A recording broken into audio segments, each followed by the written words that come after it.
Saudara, kita jumpa lagi dalam acara Rehat bersama saya William Sembiring dengan tema hari ini Kuasa Tuhan. Suatu hari di siang yang sangat terik, tampak seorang petani sedang duduk di bawah pohon beringin yang rindang dan berbuah lebat sambil mengamati kebunnya. Kebun yang ia miliki adalah kebun semangka yang hampir bisa dipanen. Sambil melamun ia berpikir betapa bodohnya dan tidak adilnya Tuhan itu. Mengapa ia meletakkan buah yang besar seperti semangka pada batang yang kecil dan lemah sehingga merambat di tanah dan menggantungkan buah beringin yang kecil pada pohon yang besar. Kemudian ia berkata, seandainya aku menjadi Tuhan, aku akan membuat lebih baik daripada semuanya ini. Meskipun matahari bersinar terik pada waktu itu, angin berhembus dengan sepoi-sepoi, sehingga sang petani itu mulai mengantuk. Tiba-tiba ia dikagetkan oleh sebutir buah beringin yang jatuh di kepalanya. Ia langsung berteriak, "Tuhan adil, Dia Maha Adil, Ia bijaksana, haleluya."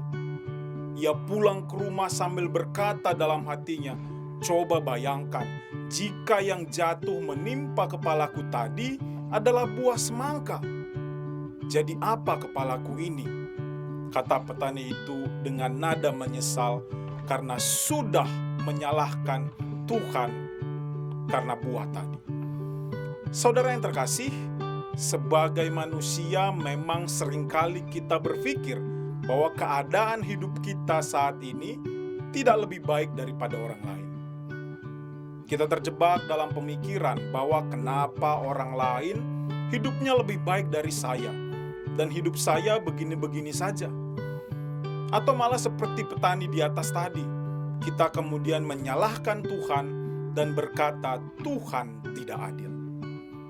Memang kekhawatiran dan ketakutan dalam hidup adalah hal yang cukup manusiawi yang kita rasakan selama kita hidup. Tetapi coba kita ingat firman Tuhan di dalam Matius 10 ayat 31. "Sebab itu, janganlah kamu takut, karena kamu lebih berharga daripada banyak burung pipit." Saudara yang terkasih, firman hari ini hendak mengingatkan kita bahwa kuasa Tuhan mampu melampaui segala yang kita pikirkan dan kita khawatirkan. Bahwa kuasa Tuhan adalah suatu keniscayaan bagi kita yang mau berserah diri kepadanya. Dan bagi kita yang mau senantiasa hidup setia berjalan bersama Tuhan. Jangan biarkan ketakutan-ketakutan hidup mengalahkan kuasa Tuhan yang besar itu. Marilah saudara, janji dan pertolongan Tuhan adalah ya dan amin. Ketika kita mau berbalik kepada Tuhan dan mengandalkan Ia dalam setiap langkah kehidupan kita, maka pertolongan Tuhan akan datang menghampiri kita. Oleh sebab itu, kita pun harus peka akan pertolongan Tuhan dalam hidup. Seringkali pertolongan itu datang dengan cara yang tidak kita sangka. Seringkali pertolongan Tuhan itu datang dari hal-hal yang tidak pernah kita pikirkan sebelumnya. Tuhan memiliki caranya untuk memelihara kehidupan kita, asalkan kita mau memberi diri kepadanya. Seperti kata pepatah, burung pipit tidak menanam tapi Tuhan beri makan. Bunga bakung tidak meminta, tapi Tuhan dandani.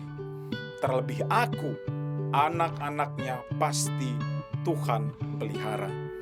Kiranya firman hari ini menguatkan kita dengan menjalani kehidupan kita di dalam pekan ini, dan kita semangat di dalam Tuhan. Tuhan memberkati kita semua. Mejua-jua.